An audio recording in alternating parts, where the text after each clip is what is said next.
Hi hello ನಮಸ್ತೆ ಎಲ್ಲರಿಗೂ S P S media ಚಾನಲಿನ ಮತ್ತೊಂದು ವಿಡಿಯೋಗೆ ಸ್ವಾಗತ ಸುಸ್ವಾಗತ. ಸ್ನೇಹಿತರೆ, ಎಲ್ಲರೂ ಹೇಗಿದ್ದೀರಾ? ಎಲ್ಲರೂ ಚೆನ್ನಾಗಿದ್ದೀರಾ ಅಂದ್ಕೊಂಡಿದ್ದೀನಿ. ಹೋಪ್ ನಾನು ಕೂಡ ತುಂಬಾ ಚೆನ್ನಾಗಿದ್ದೀನಿ. ಎಲ್ಲರೂ ಚೆನ್ನಾಗಿದ್ದೀರಾ ಅಂದ್ಕೊಂಡು ಭಾವಿಸ್ಕೊಂಡು ಇವತ್ತಿನ ಒಂದು ವಿಡಿಯೋನ ಶುರು ಮಾಡಿಬಿಡೋಣ. ಇಂದು ಮೌನಿ ಅಮಾವಾಸ್ಯೆ ಇದೆ ಸ್ನೇಹಿತರೆ, ಭಾನುವಾರ. ಇಂದು ರಾತ್ರಿ 10 ಗಂಟೆಗೆ ಈ ಪರಿಹಾರವನ್ನು 10 ಗಂಟೆ 10:30 ನಿಮಗೆ ಟೈಮ್ ಆದಾಗ ಸ್ನೇಹಿತರೆ, ಅದು ನೈಟ್ ಸಮಯದಲ್ಲೇ ಮಾಡಬೇಕಾಗುತ್ತದೆ. ಈ ಪರಿಹಾರವನ್ನು ಮಾಡಿದ್ದಲ್ಲಿ ನಿಮ್ಮ ಜೀವನದಲ್ಲಿರುವಂತಹ ಹಣಕಾಸಿನ ಸಮಸ್ಯೆ ಆಗಲಿ, ಆರೋಗ್ಯದಲ್ಲಾಗಲಿ, ವ್ಯಾಪಾರ ವ್ಯವಹಾರದಲ್ಲಿ ಅಡೆತಡೆಗಳು, ಕೆಟ್ಟ ದೃಷ್ಟಿ ನಿಮ್ಮ ಮನೆ ಮೇಲಿದ್ದರೆ ಸ್ನೇಹಿತರೆ ಸಂಪೂರ್ಣವಾಗಿ ನಿವಾರಣೆಯಾಗಲಿದೆ. ಸೊ ವರ್ಷದ ಮೊದಲ ಅಮಾವಾಸ್ಯೆ ಆಗಿರುವ ಕಾರಣ ಈ ಒಂದು ಪರಿಹಾರವನ್ನು ಯಾರೆಲ್ಲ ವಿಡಿಯೋ ನೋಡ್ತಿದ್ದೀರಾ ತಪ್ಪದೇ ಮಾಡಿ ಒಳಿತಾಗಲಿದೆ. ಇದರ ಜೊತೆಗೆ ಈ 5 ರಾಶಿಯವರು ಏನೆಲ್ಲ ಅದೃಷ್ಟದ ಫಲಗಳನ್ನು ಗಳಿಸಲಿದ್ದೀರಿ, ಯಾವುದರ ಬಗ್ಗೆ ಮುಂದಿನ ದಿನಗಳಲ್ಲಿ ಎಚ್ಚರಿಕೆ ವಹಿಸಬೇಕು ಅನ್ನೋದನ್ನ ಕಂಪ್ಲೀಟಾಗಿ ತಿಳಿಸ್ಕೊಡ್ತೀನಿ. ಇದನ್ನೆಲ್ಲ ತಿಳ್ಕೋಬೇಕು ಅಂದರೆ ಎಲ್ಲೂ ಕೂಡ ವಿಡಿಯೋನ ಸ್ಕಿಪ್ ಮಾಡಬಾರ್ದು. ಅಂದರೆ ವಿಡಿಯೋನ ಕಟ್ ಮಾಡಿ ಓಡಿಸ್ಕೊಂಡೋಗಿ ನೋಡಿದ್ರೆ ಫುಲ್ ಇನ್ಫಾರ್ಮೇಷನ್ ಅರ್ಥ ಆಗಲ್ಲ. ಸೊ ಹಾಗಾಗಿ ಎಲ್ಲ ವಿಡಿಯೋದಲ್ಲೂ ತಿಳಿಸ್ತಾ ಇರ್ತೀನಿ. ಮೊದಲಿಂದ ಕೊನೆ ತನಕ ವಿಡಿಯೋನ ವಾಚ್ ಮಾಡಿ. ವಿಡಿಯೋದಲ್ಲಿ ಒಳ್ಳೆ ಮಾಹಿತಿ ಸಿಕ್ಕಿದ್ದಲ್ಲಿ ತಪ್ಪದೆ ವಿಡಿಯೋಗೊಂದು ಲೈಕ್ ಕೊಟ್ಟು, ಇನ್ನೂ ನನ್ನ ಚಾನಲ್ನ ಸಬ್ಸ್ಕ್ರೈಬ್ ಮಾಡ್ಕೊಳ್ತಾನೆ ನೋಡ್ತಿದ್ರೆ ಎಸ್ ಪಿ ಎಸ್ ಮೀಡಿಯಾಗೆ ಸಬ್ಸ್ಕ್ರೈಬ್ ಆಗಿ ನಿಮ್ಮ ಅಭಿಪ್ರಾಯಗಳನ್ನು ಕಮೆಂಟ್ ಬಾಕ್ಸಲ್ಲಿ ತಿಳಿಸಿ. ಯಾರೆಲ್ಲ ಸಬ್ಸ್ಕ್ರೈಬ್ ಮಾಡ್ಕೊಂಡಿದ್ದೀರಾ ಅವರಿಗೆ ಥ್ಯಾಂಕ್ ಯು ಸೋ ಮಚ್ ಅಂತ ಹೇಳ್ತಾ ವಿಡಿಯೋದ ಕಡೆ ಗಮನ ಕೊಡ್ತಾ ಹೋಗೋಣ.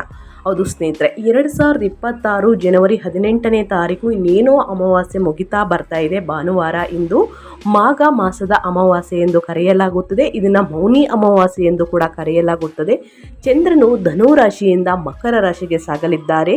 ಪರಿಣಾಮವಾಗಿ ಚಂದ್ರನು ಶುಕ್ರ ಮತ್ತು ಬುಧ ಜೊತೆ ಸಂಯೋಗ ಹೊಂದುವುದರಿಂದ ಕಲಾನಿಧಿ ಯೋಗ, ಗಜಕೇಸರಿ ಯೋಗ, ಧನ ಯೋಗ, ಇದಲ್ಲದೆ ಸರ್ವರ್ಥ ಸಿದ್ಧಿ ಯೋಗ ಕೂಡ ರೂಪುಗೊಳ್ಳಲಿದೆ. ಮಂಗಳ ಮತ್ತು ಚಂದ್ರನ ಸಂಯೋಗವು ಧನಲಕ್ಷ್ಮಿ ಯೋಗವನ್ನು ಸೃಷ್ಟಿಸುತ್ತದೆ. ಇದಲ್ಲದೆ ಮಕರ ರಾಶಿಯಲ್ಲಿ 5 ಗ್ರಹಗಳ ಸಂಯೋಗವು ಪಂಚಗ್ರಹಿ ಯೋಗವನ್ನು ಸೃಷ್ಟಿಸುತ್ತದೆ. ಒಟ್ಟಾರೆಯಾಗಿ ಹೇಳಬೇಕು ಅಂದರೆ ಎಲ್ಲ ಗ್ರಹಗಳ ಸ್ಥಾನ ಬದಲಾವಣೆಯಿಂದ 12 ರಾಶಿಯವರಿಗೆ ಒಂದಲ್ಲ ಒಂದು ರೀತಿಯಲ್ಲಿ ಅದೃಷ್ಟ, ಒಂದಲ್ಲ ಒಂದು ರೀತಿಯಲ್ಲಿ ಸಮಸ್ಯೆ ಎದುರಾಗಲಿದೆ. ಹಾಗಿದ್ರೆ ಯಾವುದರ ಬಗ್ಗೆ ಎಚ್ಚರಿಕೆ ವಹಿಸಬೇಕು, ಏನೆಲ್ಲ ಪರಿಹಾರಗಳನ್ನು ಮಾಡಬೇಕು ಅನ್ನೋದನ್ನ ಕಂಪ್ಲೀಟಾಗಿ ತಿಳಿಸ್ಕೊಡ್ತೀನಿ. ಇದನ್ನೆಲ್ಲ ತಿಳ್ಕೋಬೇಕು ಅಂದರೆ ಎಲ್ಲೂ ಕೂಡ ವಿಡಿಯೋನ ಸ್ಕಿಪ್ ಮಾಡ್ದೇ ಈ ಅದೃಷ್ಟ ರಾಶಿ ನಿಮ್ಮ ಕುಟುಂಬದಲ್ಲಿ ಅಥವಾ ನಿಮ್ಮ ಸ್ನೇಹಿತರಲ್ಲಿ ಇದ್ದರೆ ತಪ್ಪದೆ ಅವ್ರಿಗೂ ಕೂಡ ವಿಡಿಯೋವನ್ನು ಶೇರ್ ಮಾಡಿ. ಯಾಕಂದರೆ ನಿಮ್ಮ ಕಡೆಯಿಂದ ಅವರ ಅದೃಷ್ಟ ಭವಿಷ್ಯವನ್ನು ತಿಳ್ಕೊಂಡಂಗಾಗುತ್ತೆ. ಮೊದಲನೇ ಆ ಅದೃಷ್ಟ ರಾಶಿ ಬಂದು ಮೀನರಾಶಿಯವರಿಗೆ. ಮೀನರಾಶಿಯವರು ಇಂದು ಅಮಾವಾಸ್ಯೆಯ ದಿನ ಸ್ನೇಹಿತರೆ ಅತ್ಯಂತ ಶುಭವಾಗಿರುತ್ತದೆ. ಮುಂದಿನ ದಿನಗಳಲ್ಲಿ ವೃತ್ತಿ ಮತ್ತು ವ್ಯವಹಾರಗಳ ಅಭಿವೃದ್ಧಿ ಹೊಂದುತ್ತವೆ. ಗೌರವ ಕೂಡ ಹೆಚ್ಚಾಗುತ್ತದೆ. ನೀವು ಹೊಸ ವಿಷಯಗಳನ್ನು ಕಲಿಯಲು ಶ್ರಮಿಸುತ್ತೀರಿ. ಇದು ನಿಮ್ಮ ದಕ್ಷತೆಯನ್ನು ಹೆಚ್ಚಿಸುತ್ತದೆ. ನೀವು ದೀರ್ಘ ಮತ್ತು ಸಣ್ಣ ಪ್ರವಾಸಗಳಿಗೆ ಹೋಗಬಹುದು. ಸಂಪತ್ತು ಹೆಚ್ಚಾಗುತ್ತದೆ. ನಿಮ್ಮ ಕುಟುಂಬದಿಂದ ನಿಮಗೆ ಸಂಪೂರ್ಣ ಬೆಂಬಲ ಸಿಗುತ್ತದೆ. ನಿಮ್ಮ ಆರೋಗ್ಯವು ಉತ್ತಮವಾಗಿರುತ್ತದೆ ಮತ್ತು ಪ್ರೇಮ ಸಂಬಂಧಗಳು ಸಿಹಿಯಾಗಿರುತ್ತವೆ. ನಿಮ್ಮ ವೈವಾಹಿಕ ಜೀವನವು ಸಂತೋಷದಿಂದ ಕೂಡಿರುತ್ತದೆ. ನೀವು ಪ್ರತಿದಿನ ಸೂರ್ಯನನ್ನು ಪೂಜಿಸಬೇಕು ಮತ್ತು ಸೂರ್ಯನಿಗೆ ಪ್ರಾರ್ಥನೆ ಸಲ್ಲಿಸಬೇಕು ಸ್ನೇಹಿತರೆ, ಒಳಿತಾಗಲಿದೆ.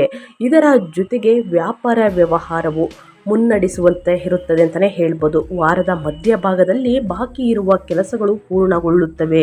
ನಿಮ್ಮ ವ್ಯವಹಾರದಲ್ಲಿನ ಪ್ರಗತಿಯಿಂದ ನೀವು ತೃಪ್ತರಾಗುತ್ತೀರಿ. ನಿಮ್ಮ ಆರ್ಥಿಕ ಶಕ್ತಿ ಕೂಡ ಹೆಚ್ಚಾಗುತ್ತದೆ. ಕುಟುಂಬ ಜೀವನವು ಆನಂದಕರವಾಗಿರುತ್ತದೆ. ನಿಮ್ಮ ಕುಟುಂಬದಿಂದ ನಿಮಗೆ ಸಂಪೂರ್ಣ ಬೆಂಬಲ ಸಿಗುತ್ತದೆ ಅಂತಲೇ ಹೇಳಬಹುದು ಮೀನರಾಶಿಯವರಿಗೆ. ಇನ್ನು ಮುಂದಿನ ರಾಶಿಯವರ ಬಗ್ಗೆ ಹೇಳೋದಾದರೆ ಕುಂಭರಾಶಿಯವರಿಗೆ. ಕುಂಭರಾಶಿಯವರು ಕೂಡ ಏನೆಲ್ಲ ಅದೃಷ್ಟದ ಫಲಗಳನ್ನು ಗಳಿಸಲಿದ್ದೀರಿ, ಯಾವುದರ ಬಗ್ಗೆ ಎಚ್ಚರಿಕೆ ವಹಿಸಬೇಕು ಅನ್ನೋದನ್ನ ನೋಡ್ತಾ ಹೋಗೋಣ.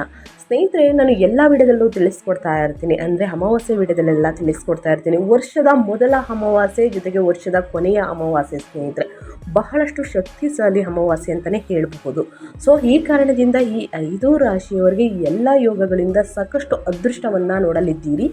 ಯಾವುದರ ಬಗ್ಗೆ ಮುನ್ನೆಚ್ಚರಿಕೆಗಳನ್ನು ತೆಗೆದುಕೊಳ್ಬೇಕು ಅನ್ನೋದನ್ನು ಕೂಡ ತಿಳಿಸ್ಕೊಡ್ತಾ ಹೋಗ್ತೀನಿ. ಆ ವಿಚಾರದ ಬಗ್ಗೆ ಮುನ್ನೆಚ್ಚರಿಕೆಗಳನ್ನು ತೆಗೆದುಕೊಳ್ಳಿ. ಓಕೆ, ಇಂದು ಕುಂಭರಾಶಿಯವರಿಗೆ ಜಾಕ್ಪಾಟ್ ಆಗಿರಬಹುದು ಸ್ನೇಹಿತರೆ. ನಿಮಗೆ ಒಳ್ಳೆಯ ಸುದ್ದಿ ಸಿಗುತ್ತದೆ. ನೀವು ಬಯಸಿದ ವೃತ್ತಿ ಜೀವನವನ್ನು ಸಾಧಿಸಬಹುದು. ವ್ಯವಹಾರವು ಪ್ರಗತಿ ಹೊಂದುತ್ತದೆ. ವಿದ್ಯಾರ್ಥಿಗಳು ತಮ್ಮ ಕಠಿಣ ಪರಿಶ್ರಮದ ಪ್ರತಿಫಲವನ್ನು ಪಡೆಯುತ್ತಾರೆ. ಹೊಸ ಅವಕಾಶಗಳು ಲಭ್ಯವಾಗುತ್ತವೆ. ನೀವು ಐಷಾರಾಮಿ ವಸ್ತುಗಳ ಮೇಲೆ ಗಣನೀಯ ಪ್ರಮಾಣದ ಹಣವನ್ನು ಖರ್ಚು ಮಾಡಬಹುದು.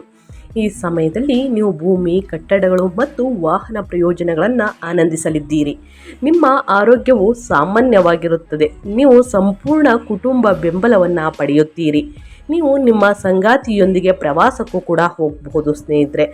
ಸೊ ಹಾಗಾಗಿ ಧನಯೋಗ ಕೂಡ ಇದೆ. ಜೊತೆಗೆ ಬುದ್ಧಿವಂತ ಹೂಡಿಕೆ ಮಾಡುವುದನ್ನು ಆದಷ್ಟು ತಪ್ಪಿಸಿ ಸ್ನೇಹಿತರೆ. ಹಿರಿಯರ ಮಾರ್ಗದರ್ಶನವನ್ನು ತೆಗೆದುಕೊಂಡು ಹೂಡಿಕೆಯನ್ನು ಮಾಡಿ. ಕೆಲಸದಲ್ಲಿ ನಿಮ್ಮ ಕಿರಿಯರು ಮತ್ತು ಹಿರಿಯರೊಂದಿಗೆ ಸಮನ್ವಯವನ್ನು ಕಾಯ್ದುಕೊಳ್ಳುವುದು ಬುದ್ಧಿವಂತಿಕೆ. ಪ್ರೀತಿ ಪಾತ್ರರೊಂದಿಗೆ ವಾದ ವಿವಾದಗಳನ್ನು ತಪ್ಪಿಸಿ. ನೀವು ತುಂಬ ಕಾರ್ಯನಿರತರಾಗುತ್ತೀರಿ. ನಿಮ್ಮ ಕುಟುಂಬದ ಮೇಲೆ ಗಮನ ಹರಿಸಲು ನಿಮಗೆ ಸಾಧ್ಯವಾಗುವುದಿಲ್ಲ. ಸೊ ಹಾಗಾಗಿ ಅದರ ಬಗ್ಗೆ ಎಚ್ಚರಿಕೆ ವಹಿಸಿ ಅಂತ ಹೇಳ್ತಾ, ಇನ್ನು ಮುಂದಿನ ರಾಶಿಯವರ ಬಗ್ಗೆ ಹೇಳೋದಾದರೆ ಮಕರ ರಾಶಿಯವರಿಗೆ ಇಂದಿನಿಂದ ಏನೆಲ್ಲ ಅದೃಷ್ಟದ ಫಲಗಳನ್ನು ಗಳಿಸಲಿದ್ದೀರಿ, ಏನೆಲ್ಲ ಪರಿಹಾರವನ್ನು ಮಾಡಬೇಕು ಅನ್ನೋದನ್ನ ತಿಳಿಸ್ಕೊಡ್ತಾ ಹೋಗ್ತೀನಿ. ಮಕರ ರಾಶಿಯವರಿಗೆ ಜಾಕ್ಪಾಟ್ ಆಗಿರಬಹುದು, ನಿಮಗೆ ಒಳ್ಳೆಯ ಸುದ್ದಿ ಸಿಗಬಹುದು. ಮುಂದಿನ ದಿನಗಳಲ್ಲಿ ನೀವು ಬಯಸಿದ ವೃತ್ತಿ ಜೀವನವನ್ನು ಸಾಧಿಸಬಹುದು. ವ್ಯಾಪಾರ ವ್ಯವಹಾರವು ಪ್ರಗತಿ ಸಾಧಿಸುತ್ತದೆ. ವಿದ್ಯಾರ್ಥಿಗಳು ತಮ್ಮ ಕಠಿಣ ಪರಿಶ್ರಮದ ಪ್ರತಿಫಲವನ್ನು ಪಡೆಯುತ್ತಾರೆ. ಹೊಸ ಅವಕಾಶಗಳು ಹುಟ್ಟಿಕೊಳ್ಳುತ್ತವೆ. ವಾರದ ಮಧ್ಯದಲ್ಲಿ ನೀವು ಐಷಾರಾಮಿ ವಸ್ತುಗಳ ಮೇಲೆ ದೊಡ್ಡ ಮೊತ್ತವನ್ನು ಖರ್ಚು ಮಾಡಬೇಕಾಗಿ ಬರಬಹುದು. ನೀವು ಭೂಮಿ, ಕಟ್ಟಡಗಳು ಮತ್ತು ವಾಹನಗಳ ಪ್ರಯೋಜನಗಳನ್ನು ಆನಂದಿಸಲಿದ್ದೀರಿ. ನಿಮ್ಮ ಆರೋಗ್ಯವು ಸಾಮಾನ್ಯವಾಗಿರುತ್ತದೆ. ನಿಮ್ಮ ಕುಟುಂಬದಿಂದ ನಿಮಗೆ ಸಂಪೂರ್ಣ ಬೆಂಬಲ ಸಿಗುತ್ತದೆ. ನಿಮ್ಮ ಜೀವನ ಸಂಗಾತಿಯೊಂದಿಗೆ ನೀವು ಪ್ರವಾಸಕ್ಕೆ ಹೋಗ್ಬೋದು ಸ್ನೇಹಿತರೆ. ಅದೇ ರೀತಿ ವ್ಯಾಪಾರ ವ್ಯವಹಾರದಲ್ಲಿ ವಿಶೇಷವಾಗಿ ಸ್ನೇಹಿತರೆ ನೀವು ಗಮನಾರ್ಹ ಲಾಭಗಳನ್ನು ನೋಡಲಿದ್ದೀರಿ. ನಿಮ್ಮ ಕಠಿಣ ಪರಿಶ್ರಮಕ್ಕೆ ಪ್ರತಿಫಲ ಸಿಗುತ್ತದೆ. ಇಂದಿನಿಂದ ನಿಮ್ಮ ಸಣ್ಣ ಪ್ರವಾಸಗಳಿಗೆ ಹೋಗ್ಬೋದು. ಇವುಗಳು ಸಾಕಷ್ಟು ಆನಂದದಾಯಕ ಪ್ರವಾಸಗಳಾಗಿರುತ್ತವೆ. ನೀವು ಹೊಸ ಜನರ ಸಂಪರ್ಕಕ್ಕೂ ಕೂಡ ಬರ್ತೀರಾ ಸ್ನೇಹಿತರೆ. ಪ್ರೀತಿ ಪಾತ್ರರು ಮನೆಗೆ ಬರುತ್ತಾರೆ. ನಿಮ್ಮ ಪ್ರೇಮ ಜೀವನವು ಉತ್ತಮವಾಗಿರುತ್ತದೆ. ವೈವಾಹಿಕ ಜೀವನವು ಸಂತೋಷದಿಂದ ಕೂಡಿರುತ್ತದೆ ಅಂತಲೇ ಹೇಳಬಹುದು. ಸೊ ಹಾಗಾಗಿ ಸಾಕಷ್ಟು ಅದೃಷ್ಟದ ಫಲಗಳನ್ನು ಗಳಿಸಲಿದ್ದೀರಿ ಅಂತ ಹೇಳ್ತಾ, ಇನ್ನು ಮುಂದಿನ ರಾಶಿಯವರ ಬಗ್ಗೆ ಹೇಳೋದಾದರೆ ತುಲಾರಾಶಿಯವರು ಏನೆಲ್ಲ ಅದೃಷ್ಟದ ಫಲಗಳನ್ನು ಗಳಿಸಲಿದ್ದೀರಿ, ಯಾವುದರ ಬಗ್ಗೆ ತುಲಾರಾಶಿಯವರು ಎಚ್ಚರಿಕೆ ವಹಿಸಬೇಕು ಅನ್ನೋದನ್ನ ನೋಡ್ತಾ ಹೋಗೋಣ. ಸ್ನೇಹಿತರೆ, ತುಲಾರಾಶಿಯವರಿಗೆ ಇಂದು ಮೌನಿ ಅಮಾವಾಸ್ಯೆಯ ದಿನ ಸಾಕಷ್ಟು ಒತ್ತಡದಿಂದ ಕೂಡಿರುತ್ತದೆ. ಮುಂದಿನ ದಿನಗಳಲ್ಲಿ ನೀವು ಕೆಲಸಕ್ಕಾಗಿ ಸಾಕಷ್ಟು ಪ್ರಯಾಣಿಸಬೇಕಾಗಿ ಬರಬಹುದು. ನಿಮ್ಮ ಸಂಪೂರ್ಣ ಗಮನವು ನಿಮ್ಮ ವೃತ್ತಿ ಮತ್ತು ವ್ಯವಹಾರವನ್ನು ಮುನ್ನಡೆಸುವತ್ತ ಇರುತ್ತದೆ. ವಾರದ ಮಧ್ಯಭಾಗದಲ್ಲಿ ಬಾಕಿ ಇರುವ ಕೆಲಸಗಳು ಪೂರ್ಣಗೊಳ್ಳುತ್ತವೆ. ನಿಮ್ಮ ವ್ಯವಹಾರದಲ್ಲಿನ ಪ್ರಗತಿಯಿಂದ ನೀವು ತೃಪ್ತರಾಗುತ್ತೀರಿ. ನಿಮ್ಮ ಆರ್ಥಿಕ ಶಕ್ತಿ ಹೆಚ್ಚಾಗುತ್ತದೆ. ಕುಟುಂಬ ಜೀವನವು ಆಹ್ಲಾದಕರವಾಗಿರುತ್ತದೆ. ನಿಮ್ಮ ಕುಟುಂಬದಿಂದ ನಿಮಗೆ ಸಂಪೂರ್ಣ ಬೆಂಬಲ ಸಿಗುತ್ತದೆ. ಪ್ರಣಯ ಸಂಬಂಧದಲ್ಲಿ ನೀವು ನಿಮ್ಮ ಸಂಗಾತಿಗೆ ಹತ್ತಿರವಾಗ್ತೀರಿ. ಈ ರಾಶಿಚಕ್ರ ಚಿಹ್ನೆಯ ವಿದ್ಯಾರ್ಥಿಗಳಿಗೆ ತುಂಬ ಒಳ್ಳೆಯದು ಮತ್ತು ಗಣನೀಯ ಯಶಸ್ಸನ್ನು ಸಾಧಿಸುವಿರಿ. ಉದ್ಯೋಗದಲ್ಲಿ ಇರುವವರಿಗೆ ಇದು ತುಂಬ ಒಳ್ಳೆಯ ಸಮಯವಾಗಿರುತ್ತದೆ. ಅದೇ ರೀತಿ ಈ ರಾಶಿಯವರಿಗೆ ಶುಭವಾಗಿರುತ್ತದೆ. ಮುಂದಿನ ದಿನಗಳಲ್ಲಿ ವಿಶೇಷವಾಗಿ ವ್ಯವಹಾರ ಮತ್ತು ವೃತ್ತಿ ಜೀವನದಲ್ಲಿ ನೀವು ಗಮನಾರ್ಹ ಲಾಭಗಳನ್ನು ನೋಡ್ತೀರಿ ಸ್ನೇಹಿತರೆ. ನಿಮ್ಮ ಕಠಿಣ ಪರಿಶ್ರಮಕ್ಕೆ ಪ್ರತಿಫಲ ಖಂಡಿತವಾಗಿಯೂ ಸಿಗುತ್ತದೆ. ನೀವು ಸಣ್ಣ ಪ್ರವಾಸಗಳಿಗೆ ಹೋಗಬಹುದು. ಇವುಗಳು ಸಾಕಷ್ಟು ಆನಂದದಾಯಕ ಪ್ರವಾಸಗಳಾಗಿರುತ್ತವೆ ಸ್ನೇಹಿತರೆ. ನಿಮ್ಮ ಕುಟುಂಬದಲ್ಲಿ ಆಹ್ಲಾದಕರವಾಗಿರುತ್ತದೆ. ನೀವು ಹೊಸ ಜನರ ಸಂಪರ್ಕಕ್ಕೂ ಕೂಡ ಬರ್ತೀರಿ. ಪ್ರೀತಿ ಪಾತ್ರರು ಮನೆಗೆ ಬರುತ್ತಾರೆ. ನಿಮ್ಮ ಪ್ರೇಮ ಜೀವನವು ಉತ್ತಮವಾಗಿರಲಿದೆ. ಮಕ್ಕಳಿಂದ ಸಿಹಿ ಸುದ್ದಿಯನ್ನು ನೋಡಲಿದ್ದೀರಿ. ವೈವಾಹಿಕ ಜೀವನವು ಸಂತೋಷದಿಂದ ಕೂಡಿರುತ್ತದೆ. ಸೊ ಹಾಗಾಗಿ ಸಾಕಷ್ಟು ಅದೃಷ್ಟದ ಫಲಗಳನ್ನು ಗಳಿಸಲಿದ್ದೀರಿ ಅಂತ ಹೇಳ್ತಾ, ಇನ್ನು ಮುಂದಿನ ರಾಶಿಯವರ ಬಗ್ಗೆ ಹೇಳೋದಾದರೆ ಸಿಂಹರಾಶಿಯವರಿಗೆ ಸ್ನೇಹಿತರೆ ಸ್ವಲ್ಪ ಒತ್ತಡ ಉಂಟು ಮಾಡಬಹುದು. ಮುಂದಿನ ದಿನಗಳಲ್ಲಿ ನೀವು ಮಾನಸಿಕ ಒತ್ತಡ ಮತ್ತು ಆರೋಗ್ಯ ಸಮಸ್ಯೆಗಳನ್ನು ಎದುರಿಸಬೇಕಾಗಿ ಬರಬಹುದು. ಆದರೂ ನೀವು ವ್ಯಾಪಾರ ಮತ್ತು ಷೇರು ಮಾರುಕಟ್ಟೆಯಲ್ಲಿ ಗಣನೀಯ ಯಶಸ್ಸನ್ನು ಅನುಭವಿಸಲಿದ್ದೀರಿ. ನಿಮ್ಮ ಆತ್ಮವಿಶ್ವಾಸವು ಹೆಚ್ಚಾಗುತ್ತದೆ. ದಿನದ ಅಂತ್ಯದ ವೇಳೆಗೆ ಒಂದು ಪ್ರಮುಖ ವ್ಯಾಪಾರ ವ್ಯವಹಾರ ಒಪ್ಪಂದವು ಅಂತಿಮಗೊಳ್ಳಬಹುದು. ಸ್ನೇಹವು ಪ್ರೀತಿಯಾಗಿ ಬದಲಾಗಬಹುದು. ಮಕ್ಕಳೊಂದಿಗೆ ಆಶೀರ್ವದಿಸಲ್ಪಡಬಹುದು. ಇಂದಿನಿಂದ ನೀವು ಶಿವನನ್ನು ಪೂಜಿಸಿದರೆ ತುಂಬ ಒಳಿತು. ಸಿಂಹರಾಶಿಯವರು ಅನೇಕ ಸವಾಲುಗಳನ್ನು ಎದುರಿಸಬೇಕಾಗಿ ಬರಬಹುದು. ಭಯಪಡುವಂಥ ಅವಶ್ಯಕತೆ ಇಲ್ಲ. ಹೆಚ್ಚುವರಿ ಕೆಲಸದ ಹೊರೆಗಳು ಹೆಚ್ಚಾಗಬಹುದು. ಆರ್ಥಿಕ ಪರಿಸ್ಥಿತಿಗಳು ಉತ್ತಮವಾಗಿದೆ. ಹೂಡಿಕೆಗೆ ಸಾಧ್ಯತೆಗಳಿವೆ. ಹೆಚ್ಚುವರಿಯಾಗಿ ಹೇಳಬೇಕು ಅಂದರೆ ಆರ್ಥಿಕ ಯೋಗಕ್ಷೇಮ ಸುಧಾರಿಸುತ್ತದೆ. ನೀವು ಕುಟುಂಬದೊಂದಿಗೆ ಗುಣಮಟ್ಟದ ಸಮಯವನ್ನು ಕಳೆಯಬಹುದು ಸ್ನೇಹಿತರೆ. ನಿಮ್ಮ ಪ್ರೇಮ ಸಂಬಂಧದಲ್ಲಿನ ತಪ್ಪು ಗ್ರಹಿಕೆಗಳು ಬಗೆಹರಿಯುತ್ತವೆ. ವೈವಾಹಿಕ ಜೀವನವು ಸಂತೋಷದಿಂದ ಕೂಡಿರುತ್ತದೆ. ನಿಮ್ಮ ಆರೋಗ್ಯದ ಬಗ್ಗೆ ನೀವು ಕಾಳಜಿ ವಹಿಸಬೇಕು. ನೀವು ಸೂರ್ಯನನ್ನು ಪೂಜಿಸಬೇಕು. ಆದಿತ್ಯ ಸ್ತೋತ್ರವನ್ನು ಪಠಿಸಬೇಕು. ಪ್ರತಿ ಭಾನುವಾರ ಅಥವಾ ಪ್ರತಿದಿನ ಕೂಡ ಮಾಡಬಹುದು ಸ್ನೇಹಿತರೆ. ನಿಮ್ಮ ಸಂಗಾತಿಯ ಆರೋಗ್ಯದ ಬಗ್ಗೆ ನೀವು ಚಿಂತಿತರಾಗುತ್ತೀರಿ. ಅನಗತ್ಯ ವಿಷಯಗಳನ್ನು ನಿರ್ಲಕ್ಷಿಸಿ ಮತ್ತು ನಿಮ್ಮ ಗುರಿಗಳ ಮೇಲೆ ಕೇಂದ್ರೀಕರಿಸಿ ಸ್ನೇಹಿತರೆ, ಒಳಿತಾಗಲಿದೆ. ಈ 5 ರಾಶಿಯವರು ಮೌನಿ ಅಮಾವಾಸ್ಯೆ ಅಥವಾ ಮಾಘ ಅಮಾವಾಸ್ಯೆಯ ದಿನದಿಂದ ಏನೆಲ್ಲ ಅದೃಷ್ಟದ ಫಲಗಳನ್ನು ಗಳಿಸಲಿದ್ದೀರಿ, ಯಾವುದರ ಬಗ್ಗೆ ಮುನ್ನೆಚ್ಚರಿಕೆಗಳನ್ನು ತೆಗೆದುಕೊಳ್ಬೇಕು ಅನ್ನೋದನ್ನ ಸಂಪೂರ್ಣವಾಗಿ ತಿಳಿಸ್ಕೊಟ್ಟಿದ್ದೀನಿ ಸ್ನೇಹಿತರೆ. ಈ ದಿನ ರಾತ್ರಿ 10 ಗಂಟೆಗೆ ಈ ಪರಿಹಾರವನ್ನು ಮಾಡಿ. ನಿಮಗೆ ಹಣಕಾಸಿನ ಸಮಸ್ಯೆ, ಆರೋಗ್ಯ ಸಮಸ್ಯೆ, ವ್ಯಾಪಾರದಲ್ಲಿ ವ್ಯವಹಾರದಲ್ಲಿ ಅಡೆತಡೆಗಳು, ಇನ್ನು ಶುಭ ಕಾರ್ಯದಲ್ಲಿ ಅಡೆತಡೆಗಳು ಇದ್ದರೆ ಸ್ನೇಹಿತರೆ ಈ ಪರಿಹಾರವನ್ನು ಮಾಡಿ. ಜನರ ಕಣ್ಣು ಮನೆ ಮುರಿತು ಅನ್ನೋಂಗೆ ಸ್ನೇಹಿತರೆ, ಜನರ ದೃಷ್ಟಿ ನಿಮ್ಮ ಮನೆ ಮೇಲೆ ಬಿದ್ದರೆ ಏಳಿಗೆ ಆಗುವುದು ತುಂಬಾ ಕಷ್ಟ. ಸೊ ಆವಾಗ ಏನು ಮಾಡಬೇಕು ಅಂದರೆ, ವರ್ಷದ ಮೊದಲ ಅಮಾವಾಸ್ಯೆ ಆಗಿರುವ ಕಾರಣ ಇಂದು ರಾತ್ರಿ 10 ಗಂಟೆಗೆ ಅಥವಾ 10:15 ಸ್ನೇಹಿತರೆ 11 ಗಂಟೆ ಒಳಗಡೆ ಈ ಕೆಲಸವನ್ನು ಮಾಡಿ. 1 ಹಿಡಿ ಕಲ್ಲುಪ್ಪನ್ನು ತೆಗೆದುಕೊಳ್ಳಿ, ಸ್ವಲ್ಪ ಬಿಳಿ ಸಾಸಿವೆಯನ್ನು ತೆಗೆದುಕೊಳ್ಳಿ ಸ್ನೇಹಿತರೆ, ಜೊತೆಗೆ 3 ಒಣಮೆಣಸಿನಕಾಯಿ ಅಥವಾ 5 ಒಣಮೆಣಸಿನಕಾಯಿಯನ್ನು ತೆಗೆದುಕೊಳ್ಳಿ ಸ್ನೇಹಿತರೆ. ಕೆಂಪು ಒಣಮೆಣಸಿನಕಾಯಿ ನಿಮ್ಮ ಮನೆ ಮೇಲೆ ಅಥವಾ ನಿಮ್ಮ ಮೇಲೆ ದೃಷ್ಟಿ ಇರುವುದರಿಂದ ಸ್ನೇಹಿತರೆ ಏಳಿಗೆ ಆಗುವುದು ಕಷ್ಟ ಆಗುತ್ತದೆ. ಸೊ ಈ ಕಾರಣಕ್ಕೆ ಇದನ್ನೆಲ್ಲ ನಿವಾರಣೆ ಆಗಬೇಕು ಅಂದರೆ ಒಣಮೆಣಸಿನಕಾಯಿನ ತೆಗೆದುಕೊಳ್ಳಿ ಸ್ನೇಹಿತರೆ. ಈ 3 ಸ್ನೇಹಿತರೆ ಒಂದು ಕೈಯಲ್ಲಿ ಅಂದರೆ ನಿಮ್ಮ ಎಡಗೈಯಲ್ಲಿ ಇಟ್ಕೊಳ್ಳಿ ಮಹಿಳೆಯರಾದರೆ, ಅಥವಾ ಪುರುಷರಾದರೆ ಸ್ನೇಹಿತರೆ ಬಲಗೈಯಲ್ಲಿ ಇಟ್ಕೊಳ್ಳಿ ಸ್ನೇಹಿತರೆ. ಹಿಡ್ಕೊಂಡು 5 ಬಾರಿ ಅಥವಾ 9 ಬಾರಿ ಸ್ನೇಹಿತರೆ ನಿಯಾಳಿಸಬೇಕಾಗುತ್ತದೆ. ನಿಮಗೆಲ್ಲ ಅಂದರೆ ನಿಮ್ಮ ಮನೆ ಮಂದಿಗೆಲ್ಲ ನಿಯಾಳಿಸಬೇಕಾಗುತ್ತದೆ.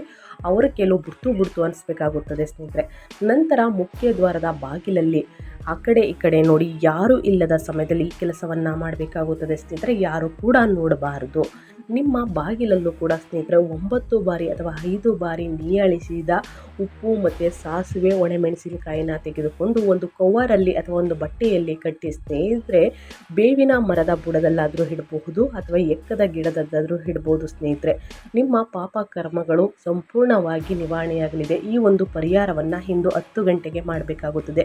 ತಪ್ಪದೆ ಈ ಪರಿಹಾರವನ್ನು ಮಾಡಿ. ಮನೆಗೆ ಬಂದು ಯಾವ ವ್ಯಕ್ತಿ ಉಪ್ಪು ಸಾಸಿವೆ ಒಣಮೆಣಸಿನಕಾಯಿನ ಹೊರಗೆ ಇಟ್ಟಿರ್ತಾರೆ ಸ್ನೇಹಿತರೆ, ಆ ವ್ಯಕ್ತಿ ಬಂದು ಕೈಕಾಲು ಮುಖವನ್ನು ತೊಳೆದು ಸ್ನೇಹಿತರೆ ದೇವರ ದೀಪವನ್ನು ಹಚ್ಚಬೇಕಾಗುತ್ತದೆ. ದೇವರ ಕೋಣೆಯಲ್ಲಿ ಸ್ನೇಹಿತರೆ ತುಪ್ಪದ ದೀಪನಾದರೂ ಹಚ್ಬೋದು, ಮಾಮೂಲಿ ದೀಪನಾದರೂ ಹಚ್ಬೋದು ಸ್ನೇಹಿತರೆ.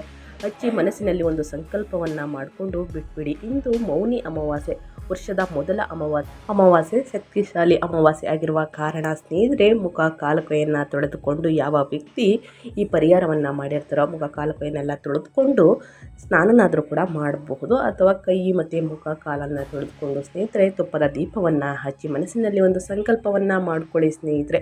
ಕಷ್ಟಗಳು ಎಲ್ಲವೂ ಕೂಡ ಸಂಪೂರ್ಣವಾಗಿ ನಿವಾರಣೆಯಾಗಲಿ, ಅಡೆತಡೆಗಳೆಲ್ಲವೂ ಕೂಡ ಸಂಪೂರ್ಣವಾಗಿ ನಿವಾರಣೆಯಾಗಲಿ ಅಂತ ಕೇಳ್ಕೊತಾ ಈ ಪೂಜೆಯನ್ನು ಮಾಡುವುದರಿಂದ ಸಂಪೂರ್ಣವಾಗಿ ನಿವಾರಣೆಯಾಗಲಿದೆ. ತಪ್ಪದೆ ಈ ಕೆಲಸವನ್ನು ಮಾಡಿ ಅಂತ ಹೇಳ್ತಾ ನಾನು ವಿಡಿಯೋನ ಎಂಡ್ ಮಾಡ್ತಾ ಇದ್ದೀನಿ. ಇವತ್ತಿನ ಒಂದು ವಿಡಿಯೋದಲ್ಲಿ ಸಂಪೂರ್ಣ ಮಾಹಿತಿ ಸಿಕ್ಕಿದ್ದಲ್ಲಿ, ಈ ವಿಡಿಯೋ ಯೂಸ್ಫುಲ್ ಅನಿಸಿದ್ದಲ್ಲಿ ವಿಡಿಯೋಗೆ ಲೈಕ್ ಮಾಡೋದನ್ನ ಮರ್ತಿದ್ರೆ ದಯವಿಟ್ಟು ಲೈಕ್ ಮಾಡಿ. ಇನ್ನೂ ನನ್ನ ಚಾನಲ್ನ ಸಬ್ಸ್ಕ್ರೈಬ್ ಮಾಡ್ಕೊಳ್ಳೋದನ್ನೇ ನೋಡ್ತಿದ್ರೆ SPS ಮೀಡಿಯಾಗೆ ಸಬ್ಸ್ಕ್ರೈಬ್ ಆಗಿ ನಿಮ್ಮ ಅಭಿಪ್ರಾಯಗಳನ್ನು ಕಮೆಂಟ್ ಬಾಕ್ಸಲ್ಲಿ ತಿಳಿಸಿ ಅಂತ ಹೇಳ್ತಾ, ಯಾರೆಲ್ಲ ಸಬ್ಸ್ಕ್ರೈಬ್ ಮಾಡ್ಕೊಂಡಿದ್ದೀರಾ ಅವ್ರಿಗೆ ಥ್ಯಾಂಕ್ ಯು ಸೋ ಮಚ್ ಅಂತ ಹೇಳ್ತಾ, ನಿಮಗೂ ಮತ್ತು ನಿಮ್ಮ ಕುಟುಂಬಕ್ಕೆ ತುಂಬಾ ಒಳ್ಳೆಯದಾಗಲಿ. ಮತ್ತೊಂದು ವಿಡಿಯೋ ಜೊತೆ ಮತ್ತೊಂದು ಹೊಸ ಅಪ್ಡೇಟಲ್ಲಿ ಸಿಗ್ತೀನಿ. Thank you for watching.